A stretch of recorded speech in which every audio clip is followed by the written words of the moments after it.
আমি নাকি ওর সাথে বেইমানি করছি? হ্যাঁ, আমি নাকি স্বার্থ টানতেছি? আচ্ছা আপনারাই বলেন। আমি ওর সাথে ঝামেলা হওয়ার পর আমাদের গাড়ির চাবি, তারপর হচ্ছে বাসার চাবি সবকিছু থানাতে জমা ছিল।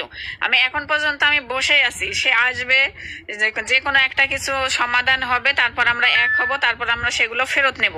আমি এই আশায় কিন্তু এখন পর্যন্ত বসে আছি, আমি কোনো কিছু করি নাই। এর ভিতরে সে আমার সাথে, মানে আমার সাথে কথা বলছে, কিন্তু গোপনে অনেক কাজ করছে। মুন্নাকে বয়ফ্রেন্ড বানাই দিচ্ছে, মুন্নার সাথে আজে বাজে কথা বলতেছে, সে উকিল ধরছে, দালাল ধরছে। তারপর তার হচ্ছে ওখানে তার বড় ছোট ভাইয়ের বউ থাকে, সেই তার বউ, তার হচ্ছে দুলা ভাই, তাদেরকে সাথে মিশে 4-5 লাখ টাকা খাওয়াইয়ে বাসা থেকে গাড়ি, তারপর হচ্ছে সবকিছু নিয়ে আসছে। তাহলে এখানে স্বার্থটা কে টানলো? সেক্ষেত্রে এত কিছু করতেছে, প্লাস গাড়িটা ওখান থেকে বের করে নিয়ে আসছে, তারপরও কিন্তু আমি জানি না, আমাকে বলেনি।